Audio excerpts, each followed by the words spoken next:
मेरे गुरु महेश्वर शिव को मेरा प्रणाम है।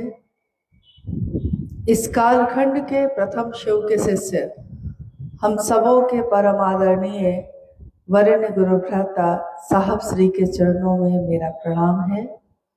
शक्ति स्वरूपा माँ नीलम आनंद जी के चरणों में मेरा प्रणाम है और कुशीनगर के इस स्थल पे उपस्थित आप सभी गुरु भाई गुरु बहन के चरणों में मेरा प्रणाम।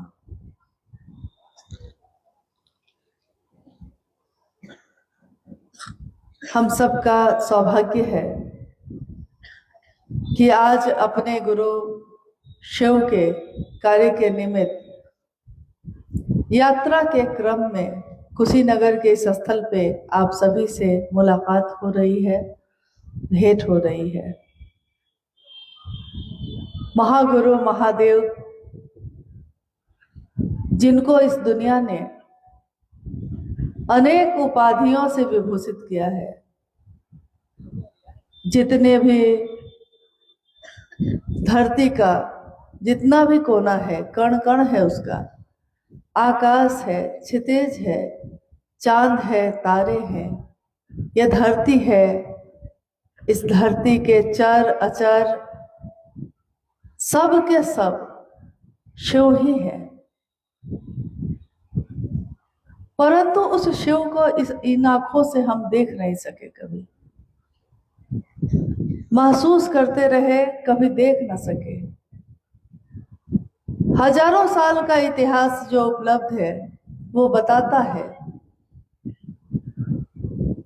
कि शिव को कभी रुद्र मानकर, कभी तीनों लोकों का ईश्वर मानकर, कभी त्रयंबक के रूप में, कभी नटराज के रूप में, कभी महाकाल के रूप में, कभी महायोगेश्वर के रूप में दुनिया के लोगों ने पूजा है। जिसने जैसा जाना उसने वही नाम दे दिया। शिव तो एक ही है, हमारी दृष्टि उनको जैसा देखती है हम उनको वही नाम दे देते हैं। वो शिव एक ही है, हम शिव ना हो पाए, वो शिव ही हमारे जैसा हो जाता है। दुनिया में ज्ञान की इतनी धारा आई, ज्ञान जिसके बारे में अभी थोड़ी देर पहले भी अनु भैया कह रहे थे अपनी चर्चा में कि रावण इतना बड़ा भक्त था, ज्ञान नहीं मांगा तो सब कुछ विनष्ट हो गया, सब विध्वंस हो गया। यानी अपने जीवन में एक इंसान को, खासकर इंसान को ज्ञान की जरूरत पड़ती है, हर काम के लिए पड़ती है। बच्चा जब पैदा होता है अपनी माँ को पहचानने के लिए भी उसको ज्ञान की जरूरत है। अगर उसका दिमाग काम नहीं करेगा तो वो अपने माता पिता को भी नहीं पहचानता। हर कदम पे ज्ञान की जरूरत पड़ती है। हम अपने से छोटों से भी ज्ञान लेते हैं। अभी आप देखिएगा कि हर हाथ में मोबाइल है, मोबाइल फोन है। अक्सर हम नहीं जानते कि उससे कैसे काम लिया जाता है, कैसे खोला जाता है, कैसे बात की जाती है।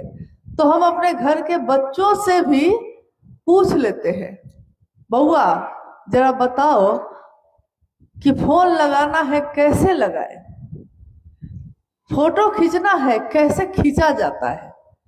यानी हम छोटे से छोटे बच्चे से भी जगत का ज्ञान लेने के लिए संकोच नहीं करते हैं, उससे पूछ बैठते हैं और सीख भी लेते हैं।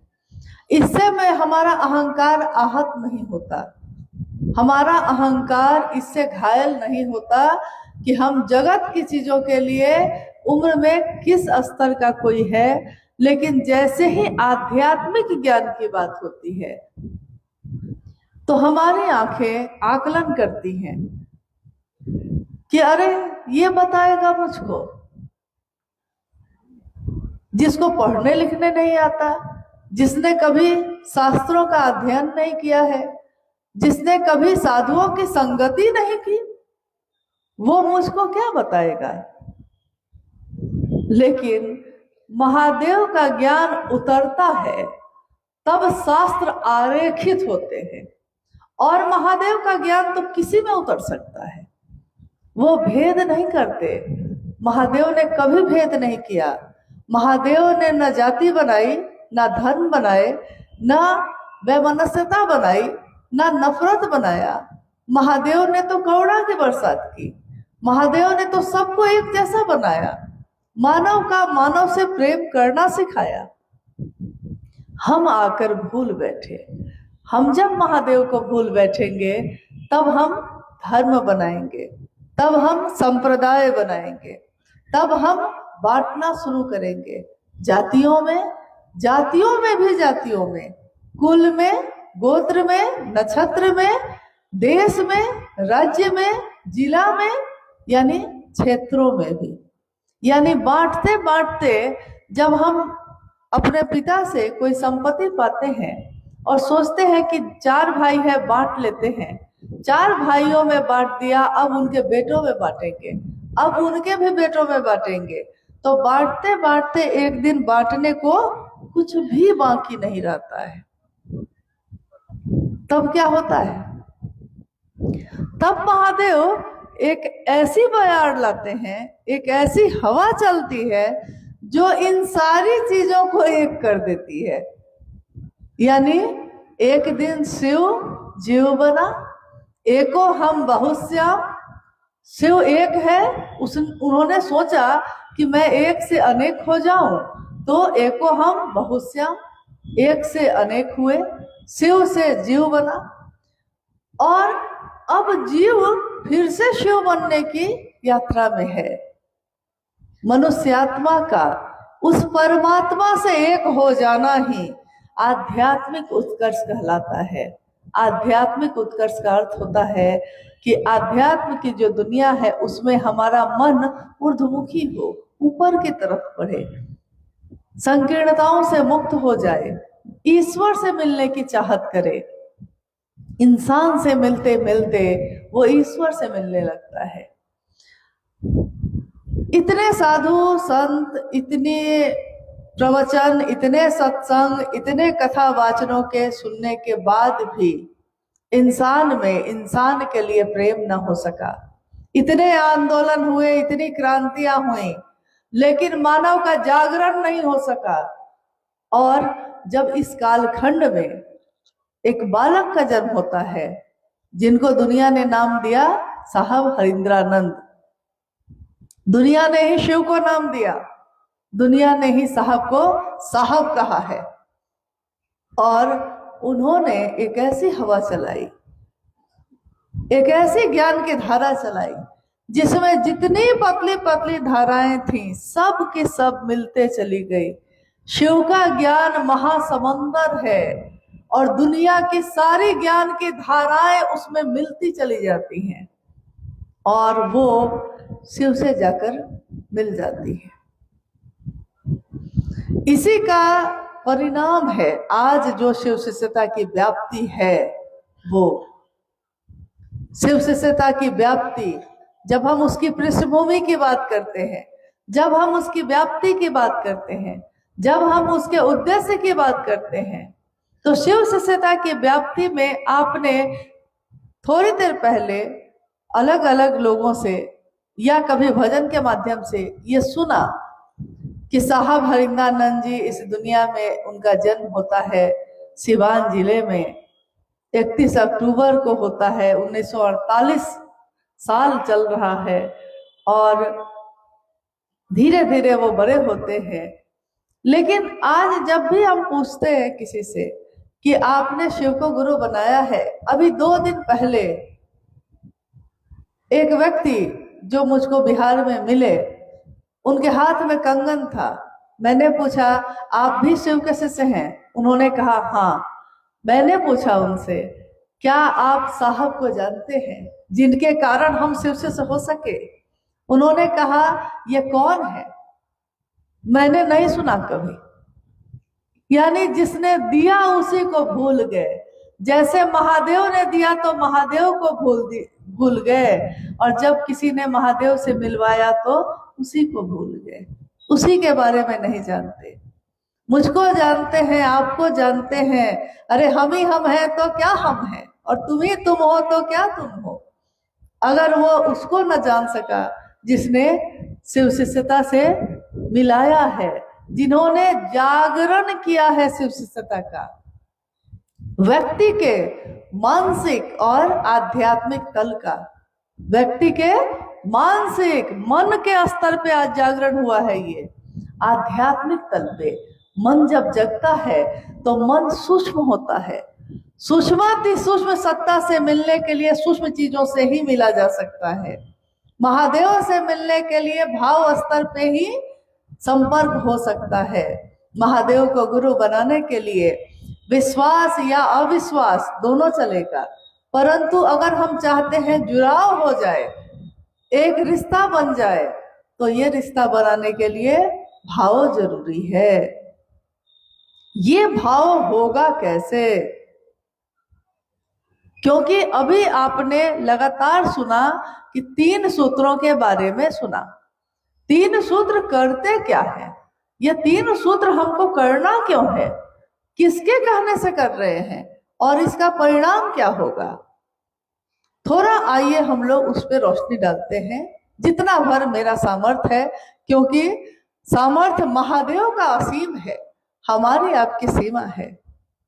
उसके आगे समझना होगा तो महादेव से ही संपर्क करना होगा। जितना भर हम लोगों ने साहब और दीदी से जाना है, उतना भर बताने की कोशिश करते हैं। जब साहब ने देखा कि शिव जगह है और दुनिया सोई है, तो साहब के मन में एक आध्यात्मिक आह्लाद पैदा हुआ। आध्यात्मिक आह्लाद का अर्थ होता है जो दिल में पैदा हो, खुशी पैदा हो गई है दिल में, आह्लाद, आनंद। और इस आनंद में वो इतना डूब गए हैं कि वो चाहते हैं कि दुनिया का हर व्यक्ति इसमें डूब जाए। ये चाह रहे हैं साहब। चाहत देखिए क्या है, शिव के लिए शिव को चाहना, यह है चाहत उनकी।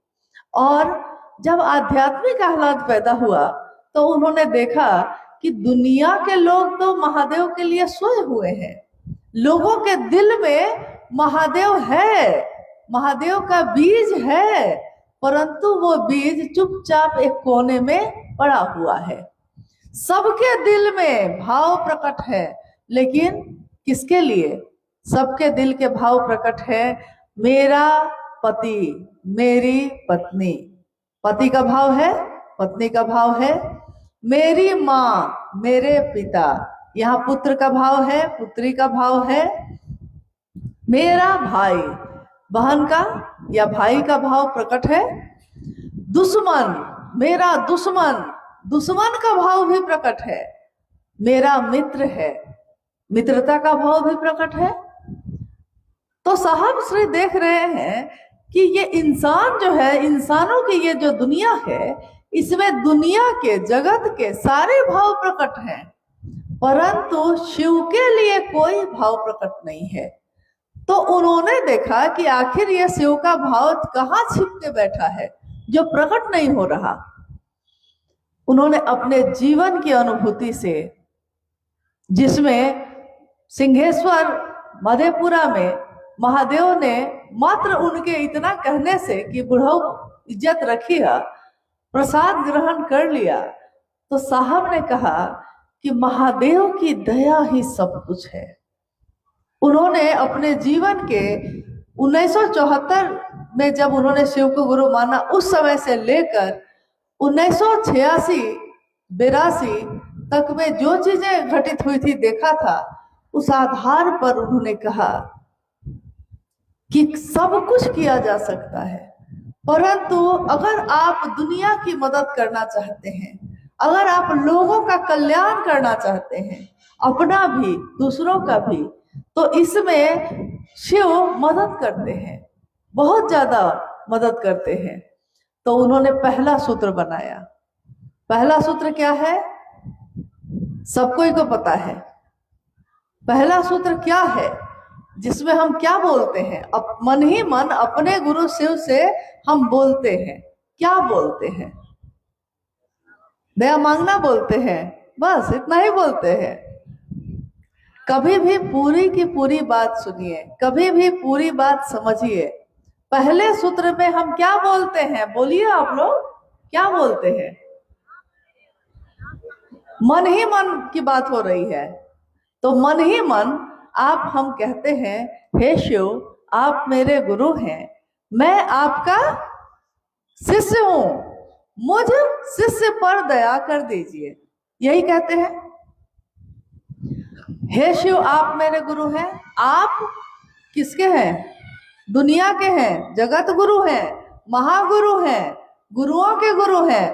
परंतु हे शिव आप मेरे गुरु हैं। यहां अब दुनिया नहीं है। कौन है? मैं। और कौन है? मेरे गुरु।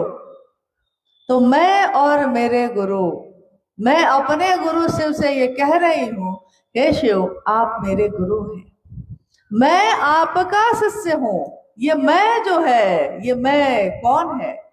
साहब ने कहा कि अगर आपके दोनों हाथ बदल दिए जाए, आपके शरीर का अंग प्रत्यंग बदल दिया जाए, आंखें बदल दी जाए, किडनी बदल दिया जाए, दिल बदल दिया जाए, तब भी आप रहिएगा कि नहीं? उन्होंने पूछा तो सबने कहा रहेंगे। साहब ने कहा कि ये जो कहता है मैं हूं रहूंगा, ये कौन है? क्या ये शरीर है? क्या ये आकार है? क्या ये मूर्ति बोल रही है? क्या ये तस्वीर बोल रही है? या कोई इंसान का शरीर बोल रहा है? नहीं, ये बोल रहा है वो जो चेतना है, जो ऊर्जा है आपके अंदर, जिसने आपको जीवित रखा है। और ये ऊर्जा निकल गई तो यही शरीर जो अभी आपका है अब आपका नहीं है। शरीर की मौत हो गई। यानी ये जो बोलता है मैं, तो जब हम पहले सूत्र में कहते हैं मैं आपका शिष्य हूं, तो क्या ये शरीर उनका शिष्य है कि मेरे अंदर की जो चेतना है वो कह रही है, हे शिव मैं आपका शिष्य हूं, मुझ शिष्य पर दया कर दीजिए, मुझ शिष्य पर दया करिए। यह कौन है? मैं जो शिष्य हूं। लेकिन मैं तो धरती पे और भी बहुत कुछ हूं।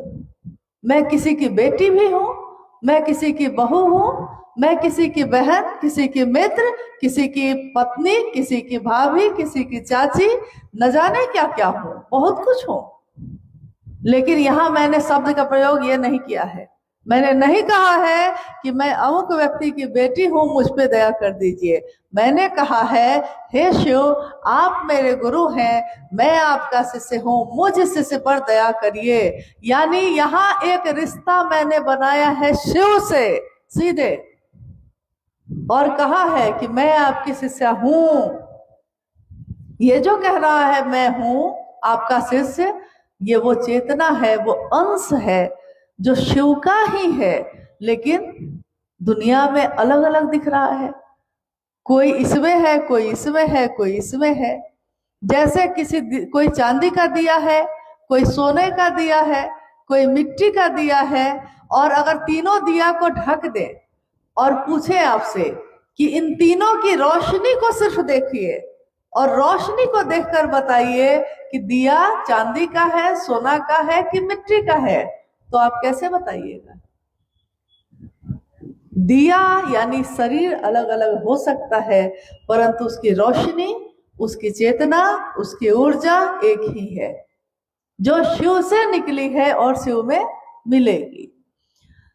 तो स्वस्फूर्त जागरण के लिए पहला सूत्र है स्वस्फूर्त जागरण।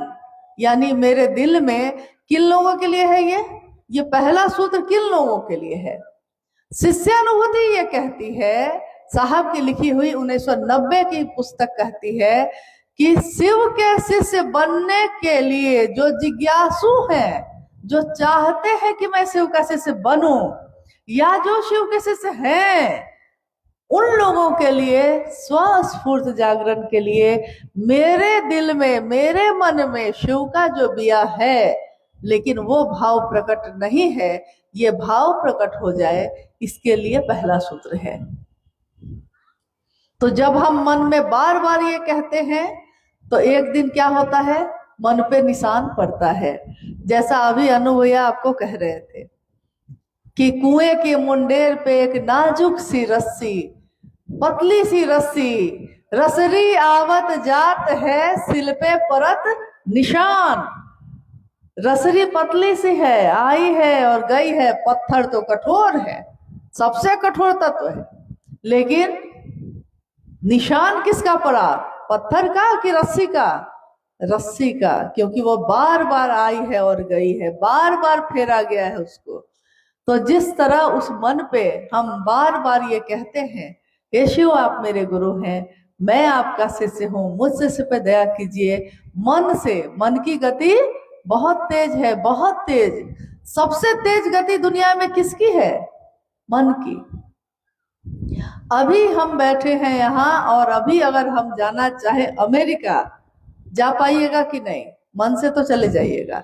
मन को पासपोर्ट की जरूरत है, मन को गाड़ी और हवाई जहाज की जरूरत है, मन तो उन्मुक्त है, क्योंकि मन क्या है, सूक्ष्म है। सूक्ष्म चीजें किसी बंधन से नहीं बंधती हैं, शरीर बंधन में है, मन नहीं है। तो मन से हम कहीं भी जा सकते हैं। तो जिस तरह इस मन से हम कुशीनगर से सिवान जा सकते हैं, हम कुशीनगर से छपरा जा सकते हैं, हम कुशीनगर से गोपालगंज जा सकते हैं, उसी तरह इसी मन से हम कुशीनगर में बैठे बैठे महादेव के पास भी जा सकते हैं, हम अपने साहब दीदी से भी मिल सकते हैं। बस मन ही साधन है, मन ही साधन है।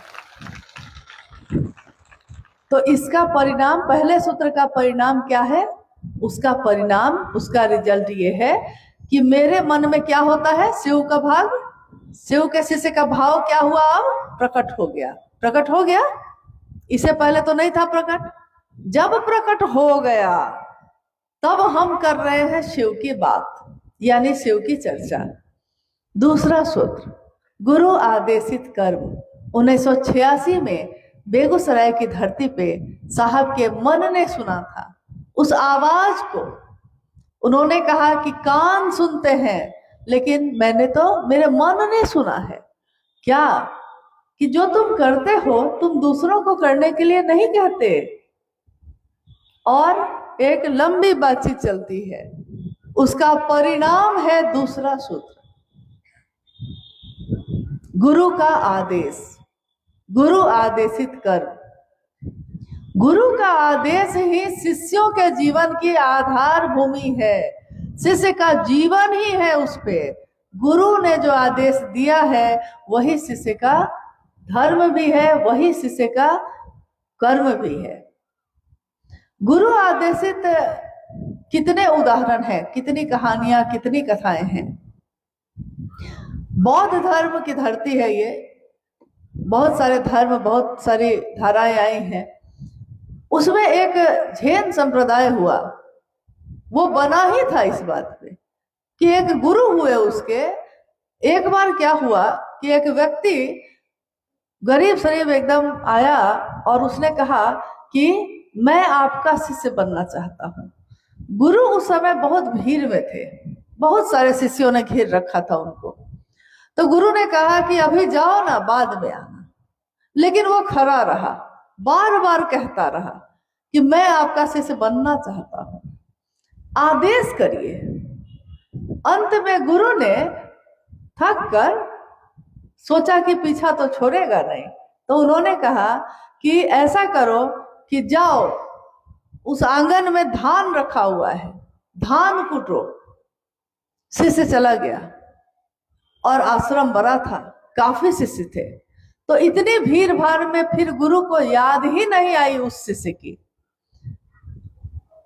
कुछ बरस बीत गए और गुरु अब वृद्ध हो गए, तो उन्होंने सारे शिष्यों को बुलाया और कहा कि मैंने आज तक तुमको जो पढ़ाया है, सिखाया है, उसमें से सबसे सुंदर चीज जो तुमने सीखी है वो इस बोर्ड पे लिखो। सारे शिष्य आकर जिसके मन में जो चीज सबसे ज्यादा भारी थी लिखने लगे। जब सारे लोग लिख चुके, गुरु ने पूछा कि सारे शिष्य लिख चुके, कोई बचा तो नहीं, कोई छूट तो नहीं गया? तो एक शिष्य ने कहा कि एक छूटा हुआ है। कौन? तो जी कुछ बरस पहले आया था, तो आपने उसको कहा था धान कूटो जाकर, और वो आज भी धान कूट रहा है। उसको बुलाया गया तो उसको भी कहा गया कि तुमने आज तक जो सीखा है वो इस पे लिखो। इतने शास्त्र पढ़े गए, इतनी किताबें पढ़ी गई, इतने ग्रंथ का ज्ञान अर्जित किया गया, तुमने क्या पढ़ा है? तुमने जो पढ़ा है जरा लिखो। उस शिष्य ने कहा कि जी मैंने तो धान कूटने के अलावा कुछ किया ही नहीं, मैंने तो सुना ही नहीं, देखा ही नहीं कुछ और, कि और लोग क्या कहते हैं या क्या सुनते हैं, इसलिए मैं तो अनपढ़ गंवार हूं, मैं क्या लिखूंगा। मैंने तो इसके सिवा और कुछ जाना ही नहीं कि गुरु ने जो आदेश दिया वही करना है।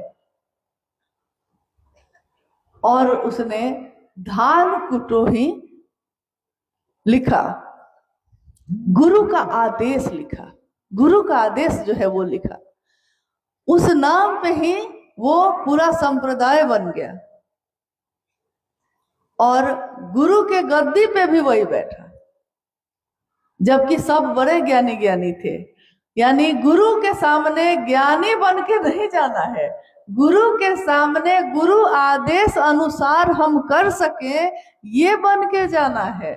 तो गुरु का आदेश है कि जो तुम करते हो दूसरों को करने के लिए कहो। तो हम सारे शिव के शिष्य खुद शिव शिष्य बने हैं और दूसरों को कहना है कि आप भी शिव के शिष्य बनिए। बस इतना ही ना। इसी के लिए सारे चर्चा, सारे काम, सारे आचरण शिव के शिष्य के मात्र इसी इहलौकिक उद्देश्य के लिए है कि खुद भी शिव शिष्य बनो और दूसरों को भी शिव शिष्य बनने के लिए प्रेरित करो। तो पूरी चर्चा की परिधि इसी में चलती है कि सारे कार्यक्रम का एक ही उद्देश्य है, एक ही परिधि में है, वो कि गुरु का आदेश करना है, बस और कुछ नहीं। लेकिन आपने गौर किया है कि नहीं किया है, हमारे देश में, विदेश में, पूरे विश्व में लोग ध्यान पे बहुत बात करते हैं। योग कर लो तो ध्यान हो जाएगा, इस पंथ में चले जाओ, इस गुरु के अनुसार करो तो ध्यान होगा, एकाग्र हो जाओगे। हजारों साल से यही विधा चली आई थी। साहब हरिदानंद जी की ये जो दूसरी विधा है, ये विधा क्या है? शिव की चर्चा करो और शिव की चर्चा सुनो, बस यही है।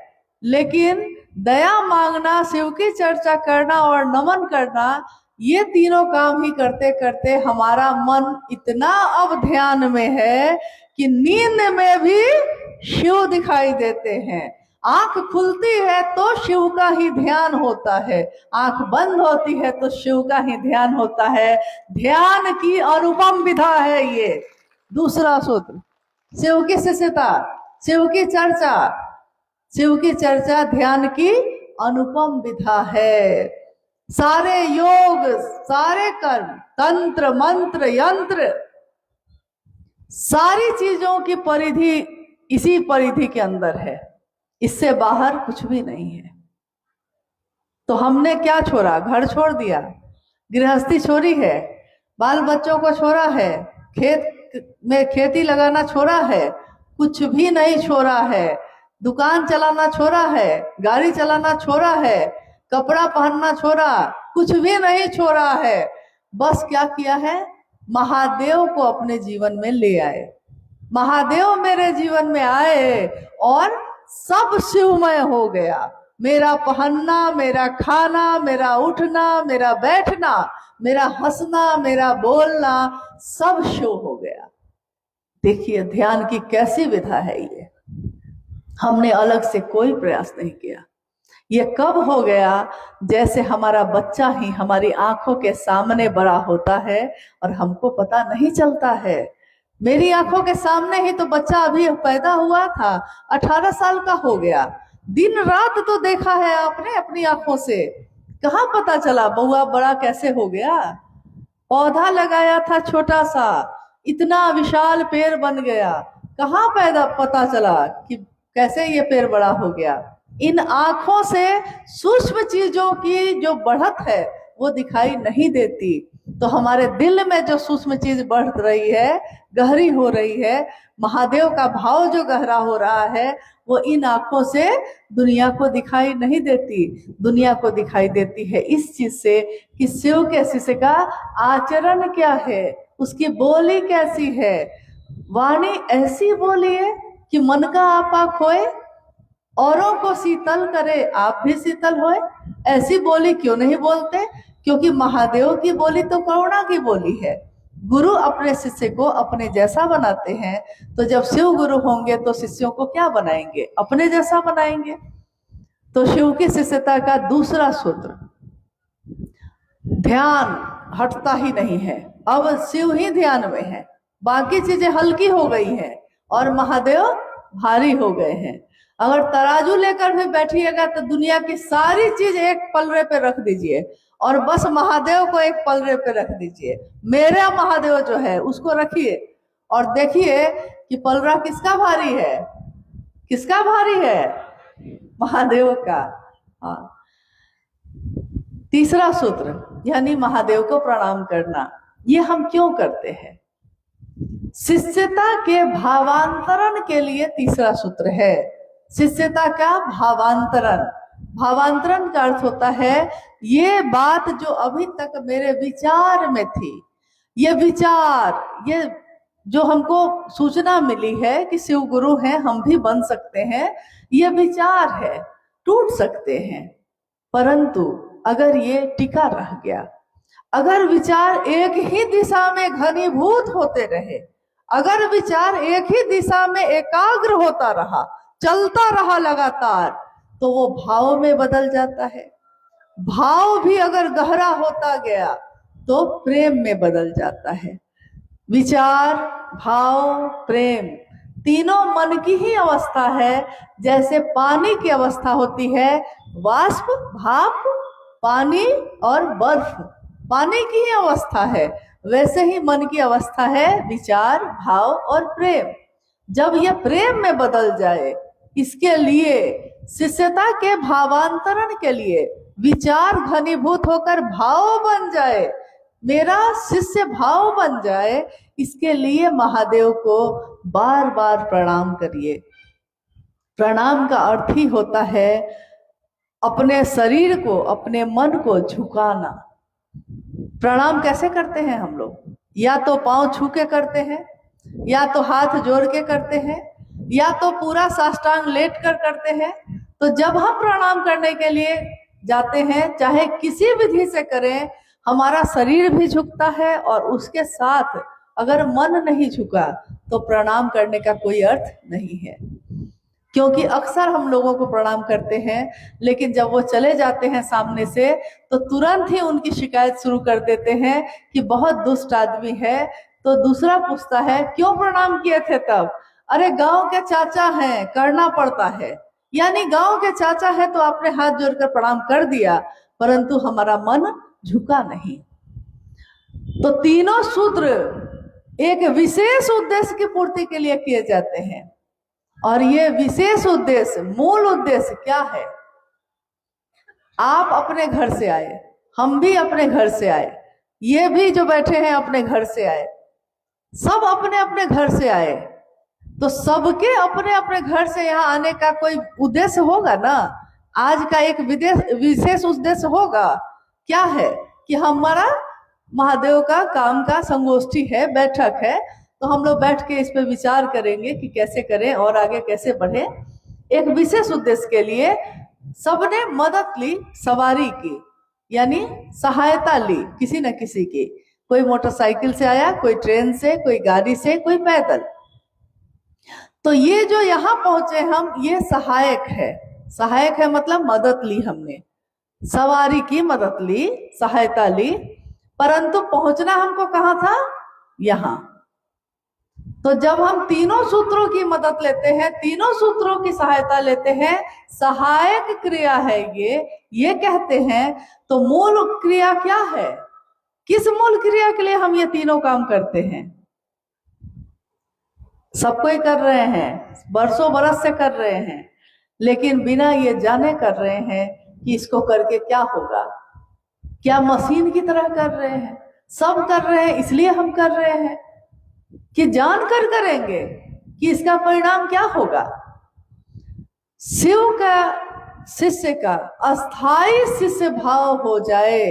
शिष्यानुभूति में एक पंक्ति साहब ने लिखी है, पूरी शिष्यानुभूति में एक ही चीज के लिए लिखी है कि अनिवार्य हो जाए। अनिवार्य क्या है? अनिवार्य का अर्थ जरूरी है, इसके बिना काम नहीं चलेगा।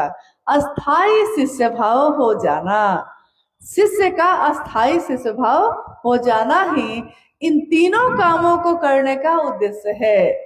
और जिस दिन अस्थाई हो जाएगा उसके बाद हम तीनों सूत्र करेंगे कि नहीं?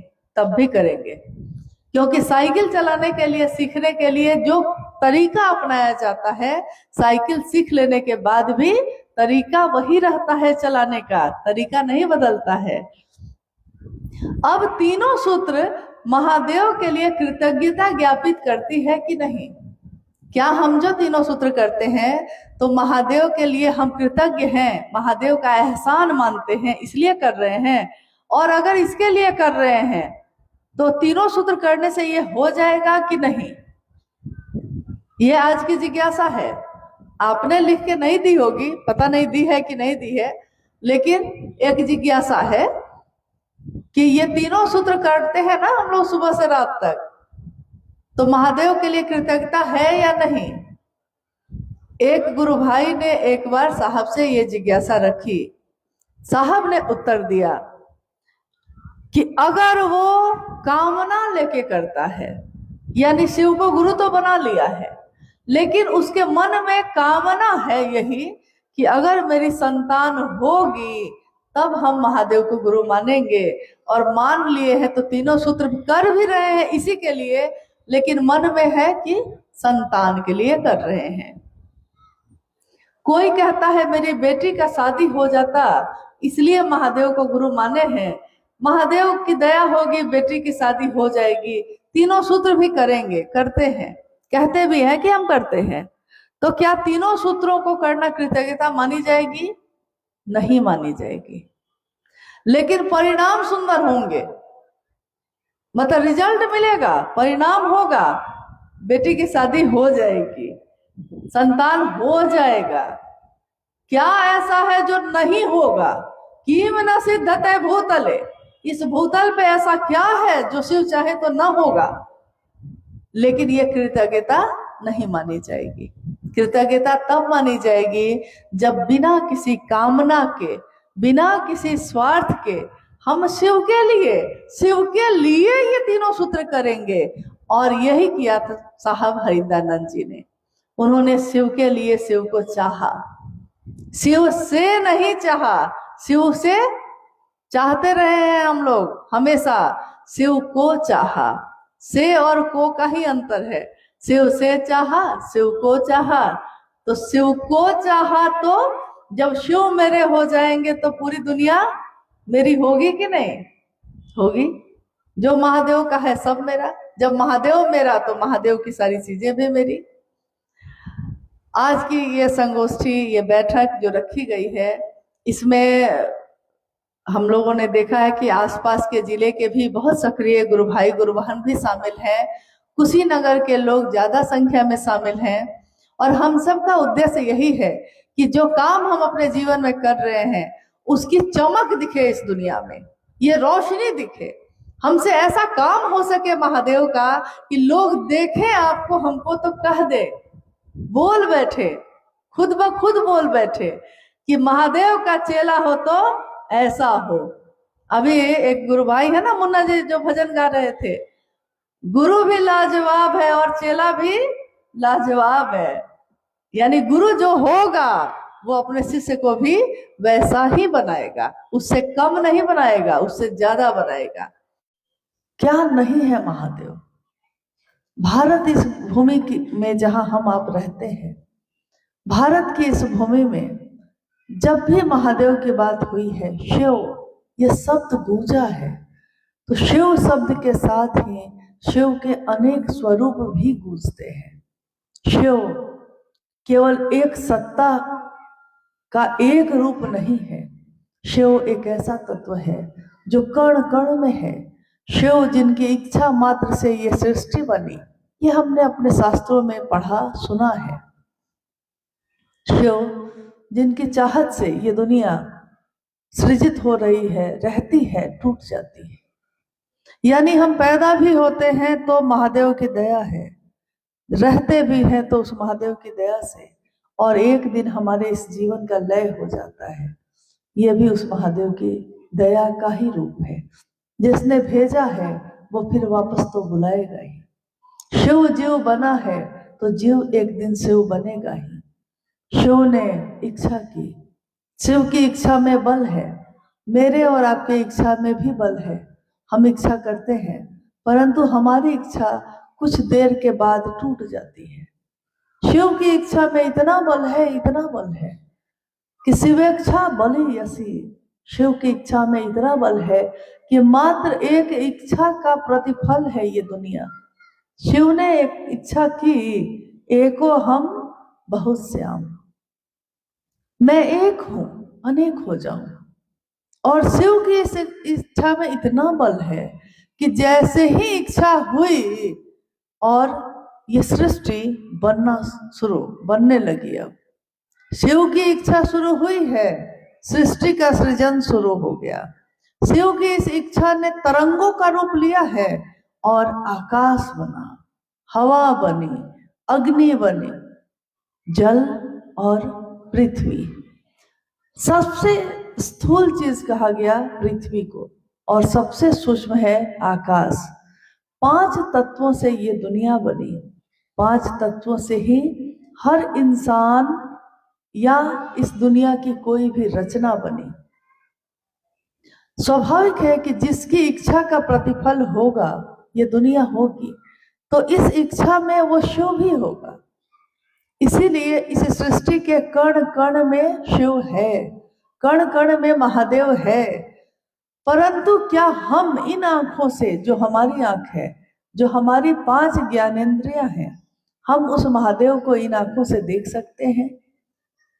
हो सकता है कोई कहे कि हाँ देख सकते हैं, परंतु ये संभव नहीं है, क्योंकि इन आंखों से तो हम इन 5 तत्वों को भी सबका सब नहीं देख पाते। हवा ही हवा है चारों तरफ, प्राण चल रहे हैं सबके, क्योंकि वायु है, परंतु इस हवा को, इस वायु को हम देख पाते हैं इस आंख से। जब हम इस तत्व को भी नहीं देख पाते तो उस तत्व को जो सूक्ष्माति सूक्ष्म है उसको कैसे देख पाएंगे? अपनी इन आंखों से महादेव को देखना संभव नहीं, अपने इन कानों से महादेव की आवाज को सुनना संभव नहीं है। परंतु हम छू भी नहीं सकते, स्पर्श भी नहीं कर सकते, स्वाद भी नहीं ले सकते, गंध भी नहीं ले सकते। यानी हमारी 5 ज्ञानेंद्रियां जहां काम करना खत्म करती हैं, वहां से हमारे हृदय की सीमा शुरू होती है, क्योंकि हृदय की कोई सीमा नहीं होती, प्रेम का कोई तल नहीं है, प्रेम की कोई सीमा निर्धारित नहीं है। दिमाग से हम गणित बनाते हैं, दिमाग में हमारे विचार आते हैं, दिमाग से हम सोचते हैं, परंतु दिल से हम सोचते नहीं हैं, दिल से हम महसूस करते हैं। हम अपने बच्चे के प्यार को भी अपने दिल से महसूस करते हैं। हम किसी से मित्रता करते हैं, उसको भी मेरा दिल महसूस करता है। इसीलिए हमारा मन, हमारा हृदय उन सारी सूक्ष्म चीजों को महसूस करता है जिनको हम इन आंखों से नहीं देख पाते। अक्सर जब हम किसी के घर जाते हैं और अगर उससे मिलकर या उनके घर जाकर,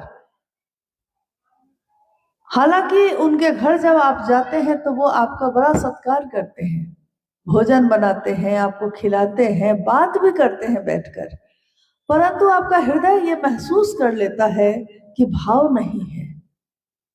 मतलब भोजन तो कराया है इसने, सामने पड़ने पे प्रणाम पाती तो हो गया है, लेकिन अंदर से भाव महसूस नहीं हो रहा है। यानी सूक्ष्म चीजों को हृदय महसूस कर लेता है, जिसको दिमाग नहीं पकड़ पाता उसको दिल पकड़ लेता है।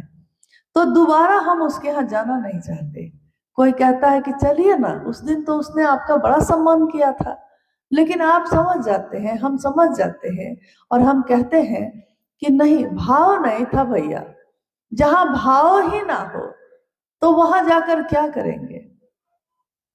परंतु कहीं किसी झोपड़ी में गए हैं आप, कोई टूटे हुए घर में गए हैं, या जो सड़क पे सो रहा हो उसके पास बैठ गए हैं, और उसने बहुत प्रेम से एक गिलास पानी पिला दिया है, आप लौट आए। जीवन में हम उसको नहीं भूल पाते, जीवन भर हमको उसकी याद रहती है कि कितने भाव से पिलाया था। यानी भाव को हम भूलते नहीं, लेकिन अगर भाव ना हो तो कितना भी वैभव हो हमारे लिए किसी काम का नहीं। हम अपनी बेटी का विवाह जब करते हैं तो बेटी का विवाह भी करते हैं तो घर और लड़का बड़ा अच्छा देखकर करते हैं। बेटी जब अपने घर, अपने ससुराल चली जाती है, हम उससे पूछते हैं घर में सब कुछ अच्छा है, तो वो कहती है कि हाँ सब अच्छा है माँ। आप कहती है ना, तुम्हारी आवाज में वो बात नहीं है, तुम दुखी हो क्या। वो कहती है कि नहीं, सब कुछ तो है, घर भी तो बहुत बड़ा है, गाड़ियां भी हैं, संपत्ति भी है, और कपड़े और आभूषण भी है, फिर किस बात का दुख, किस बात की पीड़ा। लेकिन माँ कहती है तुम्हारी आवाज में दुख झलक रहा है। बेटी कहती है अपनी माँ को, माँ पति पति का भाव नहीं देते। माँ कहती है तो बाकी तो सारी चीजें तुम्हारे लिए बेकार है। बहुत अच्छा घर मिल भी जाए, पति का प्रेम ना मिले, पति का भाव ना मिले, तो उस पत्नी के लिए बाकी सारी चीजों का कोई मोल नहीं।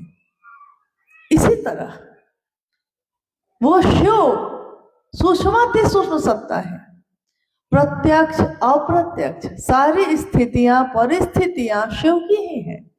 ये पूरी दुनिया शिव की ही है। हम शिव की पूजा हजारों वर्षों से करते आए हैं, हमारे पूर्वज करते आए, मंदिरों की स्थापना करते रहे। हम मंदिरों पे जो मूर्तियां हैं स्थापित, उसके लिए वस्त्र का दान करते रहे, आभूषण और मुकुट का दान करते रहे।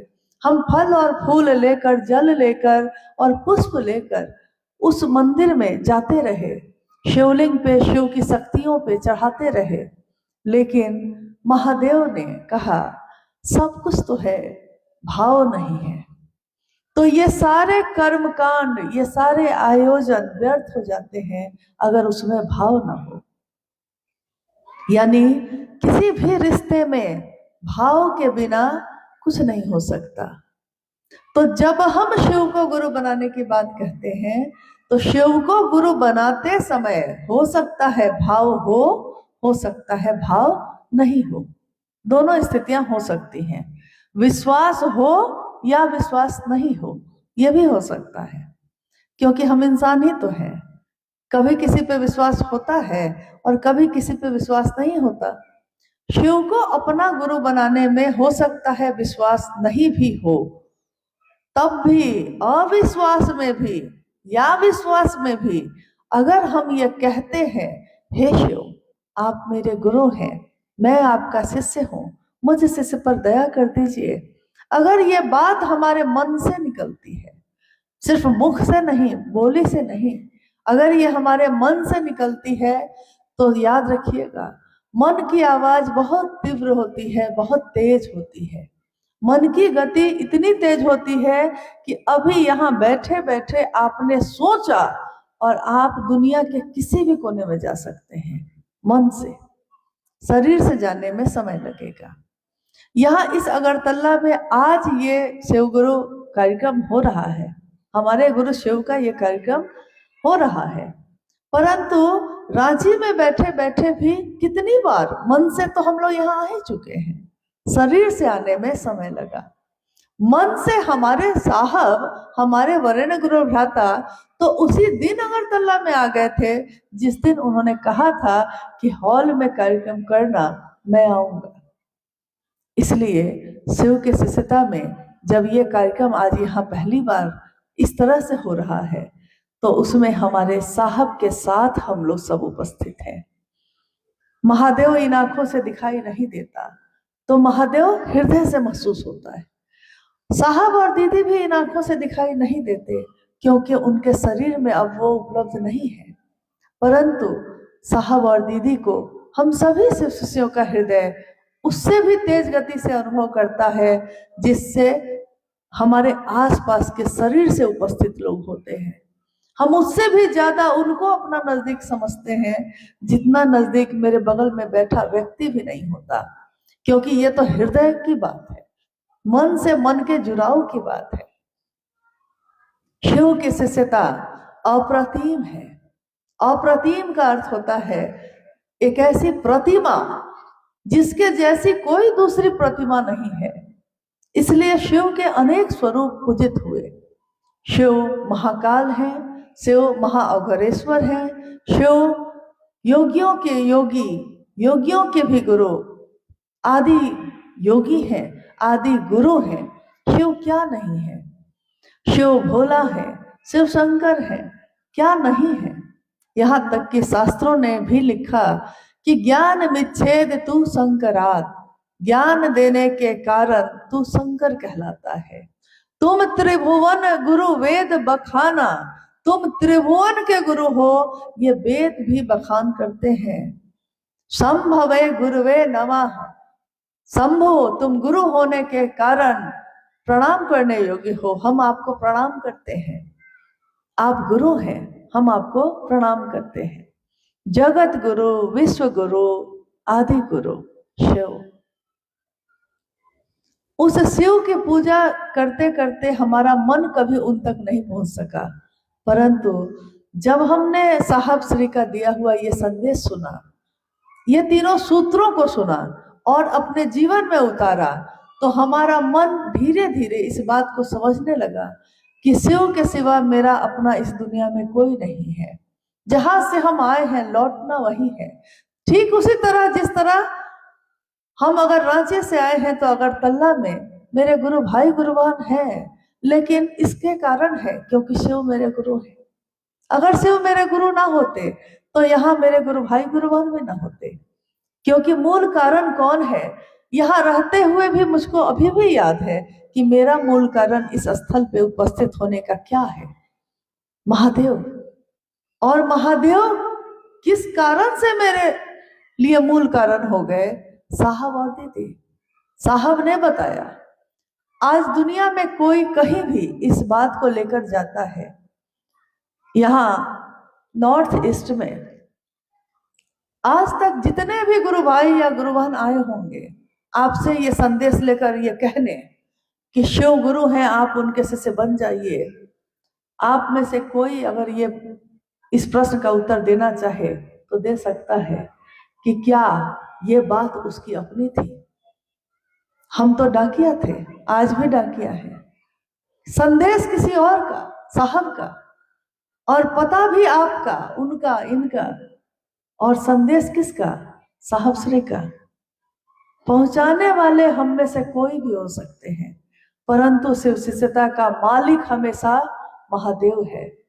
और ये बगीचा जो आज सुगंधित है, अलग अलग फूलों से सजा हुआ है, शिव शिष्यों की इस दुनिया में, इस बगीचे में हर तरीके के लोग हैं।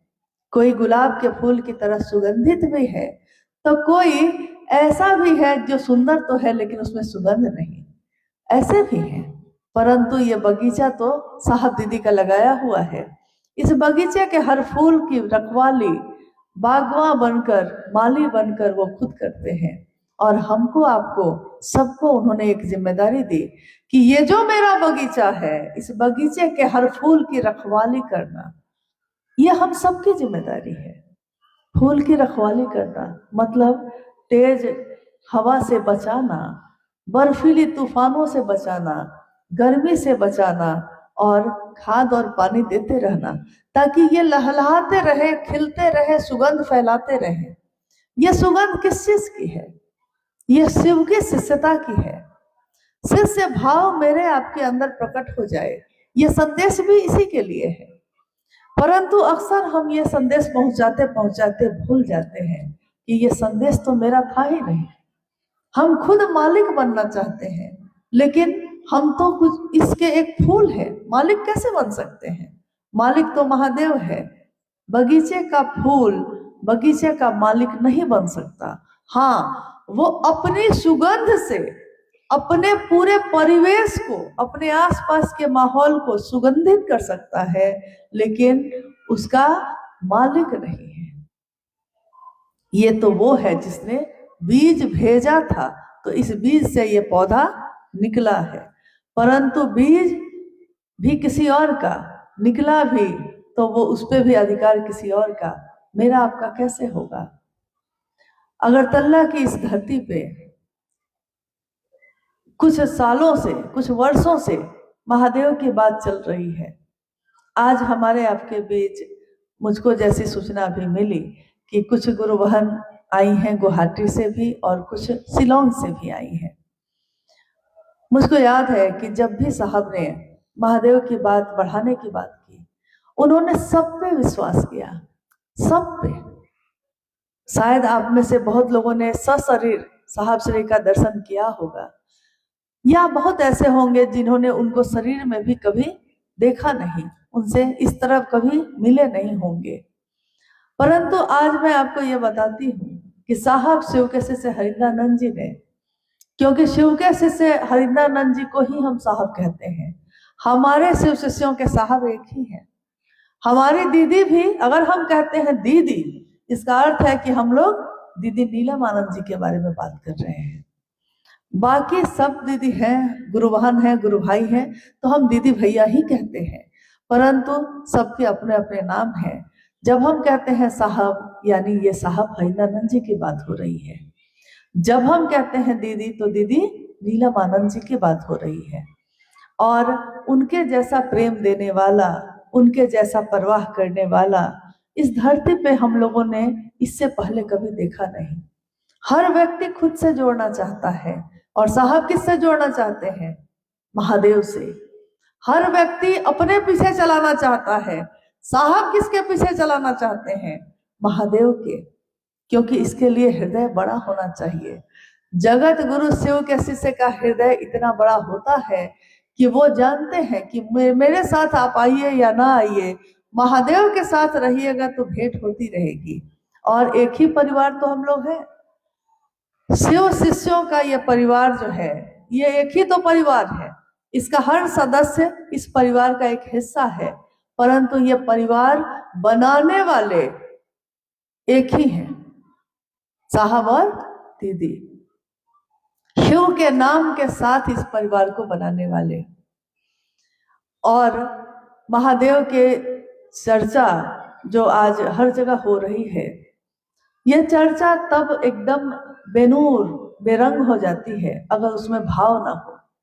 कोई भी शिव की चर्चा, जैसे ही हम कहते हैं शिव चर्चा स्थल, शिव की चर्चा, इसका अर्थ होता है कि इसमें सिर्फ शिव की बात होगी, इसमें किसी व्यक्ति विशेष की बात नहीं हो सकती। इसलिए हम में से किसी को यह अधिकार नहीं है कि गुरु के मंच का प्रयोग हम में से कोई अपनी व्यक्तिगत बात कहने के लिए करे। अगर हम में से कोई ऐसा करता है तो ये एक आध्यात्मिक अपराध है, और इस आध्यात्मिक अपराध की क्षमा शिव भी नहीं करते। क्षमा जिसे कर सके न तुम भी, हो गई कोई ऐसी भूल। हम शिव शिष्यों से ऐसी भूल कभी ना हो, इसकी प्रार्थना करना है महादेव से। महादेव, हम आपके लिए आपसे दया मांगे कि हम आपके शिष्य बन सके। हम आपकी चर्चा भी करें तो इसलिए कर सके कि कोई शिव का शिष्य बन सके। हम आपको नमन भी करें तो इसलिए करें कि हमारे मन का प्रणाम आप तक पहुंच जाए। 3 सूत्र हम में से ज्यादातर लोग करते हैं। क्या आप लोग जितने लोग हैं सबको 3 सूत्र तो करते ही होंगे? तीनों सूत्र, पहला, दूसरा और तीसरा सूत्र हम लोग सब करते हैं ना? आप लोग भी करते होंगे, करते हैं। किसी ने बताया होगा कि करना चाहिए, इसलिए करते हैं। लेकिन इसको करने के पीछे कारण क्या है? कोई भी काम जब हम करते हैं, हम बाजार जाते हैं, हम वहां से राशन और सब्जी खरीद कर लाते हैं। किस लिए? उद्देश्य क्या है इसका? क्या उद्देश्य होता है? राशन खरीदकर घर के रसोई में लेकर आए हैं, इसके पीछे उद्देश्य क्या है?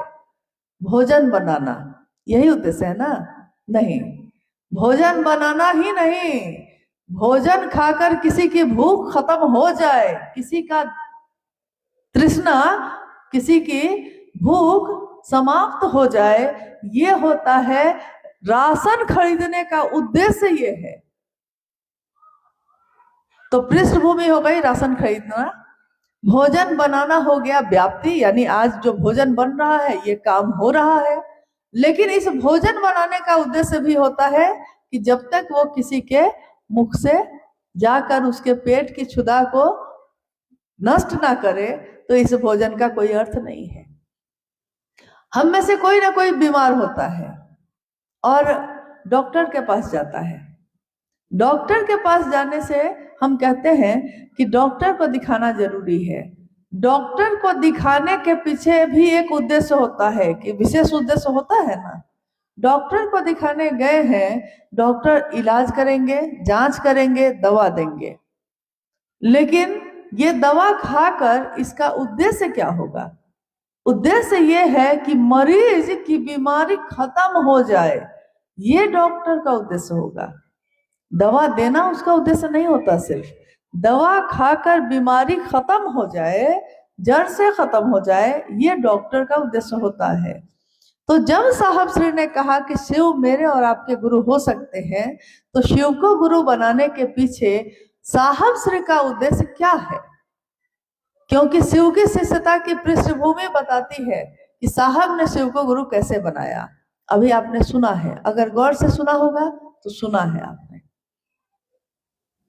व्याप्ति ये है कि आज भी लगभग 51 वर्षों से शिव चर्चाएं हो रही हैं इस धरती पे, इस कालखंड में। 51 वर्षों के 51वां वर्ष बीत रहा है। 51 वर्षों के बीच में करोड़ों शिव के शिष्यों ने ये बात अपने मुंह से बार बार कही कि आइए भगवान शिव को अपना गुरु बनाते हैं। शिव जन जन के गुरु हैं, आइए भगवान शिव को अपना गुरु बनाते हैं। कहा होगा कि नहीं? जिसने भी आज से पहले आपसे बात की होगी उसने यही कहा होगा कि भगवान शिव को अपना गुरु बना लीजिए। हम कहेंगे कि बनाने के लिए क्या करना होगा, शिव को गुरु बनाकर क्या करना होगा, तो वो बताते हैं कि 3 सूत्र करिएगा। बहुत गुरु भाई गुरु बहन कहते हैं कि 3 सूत्रों में पहला सूत्र नहीं हो पाता है, दूसरा सूत्र नहीं हो पाता, तीसरा सूत्र नहीं हो पाता, अमूमन ये बात कहते हैं। परंतु सूत्र क्या है पहले ये समझ ले हम लोग। इसका उद्देश्य क्या है, इसको करने के पीछे कारण क्या है, इसको करने से परिणाम क्या आएगा। पहला सूत्र, जब हम मन ही मन बार बार ये कहते हैं कि हे शिव आप मेरे गुरु हैं, मैं आपका शिष्य हूं, मुझ शिष्य पर दया कर दीजिए, तो बार बार ये कहना मेरे मन में एक आवृत्ति पैदा करता है। लगातार एक बात घूम रही है मेरे मन में, हे महादेव आप मेरे गुरु हैं, मैं आपका शिष्य हूं, मुझ शिष्य पर दया कर दीजिए। ये एक शब्द नहीं है, ये धीरे धीरे एक विचार से भाव बन रहा है। एक भाव ऐसा बन रहा है जिसमें शिष्य अपने गुरु से कहता है कि मुझको अपना शिष्य बना लीजिए, दया करिए मेरे ऊपर। हमारा स्वभाव क्या है जगत में कि हमारे अंदर पुत्र का भाव, पुत्री का भाव, माँ का भाव या मित्र का भाव प्रकट हो जाता है, परंतु जब हम शिव की बात करते हैं, ईश्वर की बात करते हैं, तो हमारे अंदर वो भाव प्रकट करने हमको नहीं आता। हमको लगता है कि इसके लिए कोई विज्ञान होगा, इसके लिए कोई तरीका होगा। लेकिन आप गौर करिए, हमारे जीवन में बचपन से लेकर अभी तक में जितनी भी उम्र हमारी और आपकी है, शुरू से याद करिए, जब से आपको याद है, क्या पत्नी का भाव प्रकट करने के लिए आपने कोई तपस्या की थी? जब हमारा विवाह हुआ तो मेरे अंदर पत्नी का भाव प्रकट हो गया खुद। जैसे ही पता चला कि ये व्यक्ति मेरे पति होने वाले हैं, मेरे अंदर पत्नी का भाव प्रकट हो गया। इसके लिए मैंने कोई तपस्या नहीं की, इसके लिए मैंने कोई सूत्र नहीं किया। क्या आपने किया कभी? पत्नी का भाव कहाँ था इससे पहले? यानी जन्मजात ही था हमारे अंदर ही। जैसे ही सामने वो सत्ता आई जो पति है, तो पत्नी का भाव प्रकट हो गया। जैसे ही कोई ऐसा आया जो मेरा मित्र है, तो मेरे अंदर भी मित्रता का भाव प्रकट हो गया, और जैसे ही कोई ऐसा आया जो शत्रु है, तो शत्रुता का भाव भी प्रकट हो गया। यानी नकारात्मक या सकारात्मक कोई भी भाव है, जैसे ही सत्ता सामने आती है, मेरे अंदर वो भाव प्रकट हो जाता है। तो जैसे ही ये संदेश, ये विचार हमारे आपके तक पहुंचता है कि शिव मेरे गुरु हैं, आपके भी हो सकते हैं, आइए भगवान शिव को अपना गुरु बनाए, तो ये विचार हमारे अंदर एक क्षण में शिष्य भाव को प्रकट कर देता है। लेकिन अगर ये नहीं कर पाता, तो स्वस्फूर्त शिष्य भाव के जागरण के लिए पहला सूत्र है शिष्यानुभूति। एक किताब है छोटी सी, जो साहब ने 1990 में छपवाई थी, पहली बार पटना में थे साहब उस समय। और शिष्यानुभूति में उन्होंने लिखा है कि पहला सूत्र करना हमारे मन में शिष्य भाव के जागरण की अद्भुत विधा है। स्वस्फूर्त यानी खुद ही प्रकट हो जाएगा। अब आपको इसके लिए कोई तपस्या नहीं करनी है, और जैसे ही प्रकट होगा, तो फिर कहते हैं कि अगर किसी के लिए प्रेम पैदा हो गया, उसके बाद कुछ नहीं करना पड़ता। प्रेम पैदा हो गया, प्रकट हो गया, तो अब वो रातों को खुद ही जगता है। अब वो रास्ते पे खुद ही खड़ा होकर इंतजार कर रहा है। अब उसकी रातों की नींद उड़ गई है। प्रेम प्रकट हो जाए तो शिव से जुड़ाव हो जाएगा। इसके लिए दूसरा सूत्र है कि मेरा जो ध्यान पूरी धरती पे बिखरा हुआ है, यहाँ भी है, वहां भी है, वहां भी है, तो सबके प्रति हम भक्त नहीं बन सकते। हमारी भक्ति किसी एक के लिए ही होगी। व्यभिचारी भक्ति अध्यात्म में नहीं चलती। अध्यात्म में एक निष्ठता चलती है। एक निष्ठता यानी एक के प्रति निष्ठा। मेरा हृदय जो विश्वास करता है, जो कृतज्ञता है मेरी, जो एहसान मानते हैं हम, वो किसी एक के प्रति ही होगी। तो अध्यात्म में एक निष्ठता, समर्पण, समर्पण यानी झुके रहना।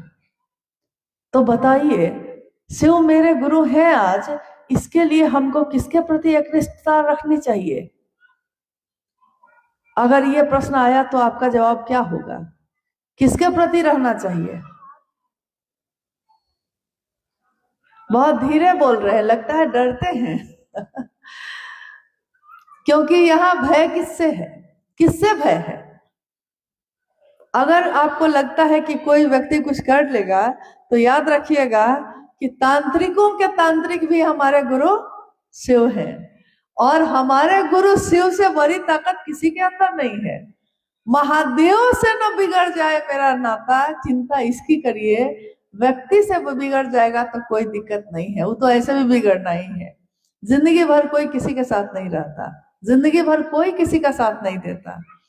तो महादेव से मेरी बात बन जाए, इसके लिए हमारी निष्ठा शिव की, शिष्य की शिव के लिए होगी, और जिसने इस रिश्ते को बनाया है, जिसने ये संदेश दिया है, उनके लिए होगा। ना तो मेरे लिए होगा, ना तो उनके लिए, ना तो उनके लिए। एकमात्र एक ही सत्ता है जिसकी ये बात है, निष्ठा भी उसी के लिए होगी। समर्पण यानी झुकने की विधा है। जो जितना बड़ा होता है उतना झुकता है, और जो जितना छोटा होगा उतना ही अकड़ता है। ये तो लक्षण बताते हैं। जो बड़ा है, मतलब बड़ा मतलब क्या दुनिया में बहुत बड़ा बंगला गाड़ी हो जाएगी तो हम बड़े हो जाएंगे?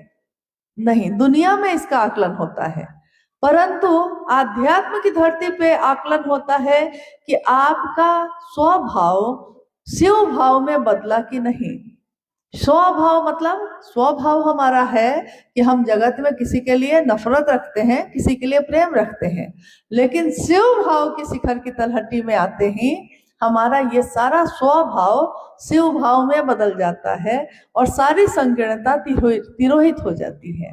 इसीलिए शिव की शिष्यता के बारे में साहब श्री ने कहा कि शिव की शिष्यता जाति, धर्म, लिंग, वर्ण, संप्रदाय सबसे परे की चीज है। जैसे ही हम कहते हैं शिव, और शिव का शिष्य। यानी ये किसी जाति की बात नहीं हो रही है, ये किसी धर्म की बात नहीं हो रही, ये किसी व्यक्ति विशेष की बात नहीं हो रही है, ये किसी पुरुष या स्त्री की बात नहीं हो रही है, ये किसी कुरूप या खूबसूरत व्यक्ति की बात नहीं हो रही है, ये एकमात्र शिव की बात हो रही है। और ये पूरी दुनिया, पूरा आकाश शिव का है, सब इस आकाश के नीचे ही है। तो कोई भी चीज जो दूसरी होगी वो इस आकाश के नीचे ही होगी। साहब श्री के संदेश को सुनकर आज हमारा जीवन शिवमय हो रहा है। शिव की चर्चा शिव के लिए करना सिखाया उन्होंने। उन्होंने कभी नहीं कहा कि शिव की चर्चा इसलिए करना कि तुम्हारा अपना एक क्षेत्र बन जाए, तुम्हारा अपना एक समुदाय बन जाए, तुम्हारे अपने लोग बन जाए। साहब ने कहा शिव की चर्चा शिव के लिए, शिव के लोग बन जाए, इसके लिए करना। तुम्हारा मेरा बन ही जाएगा तो क्या फायदा होगा।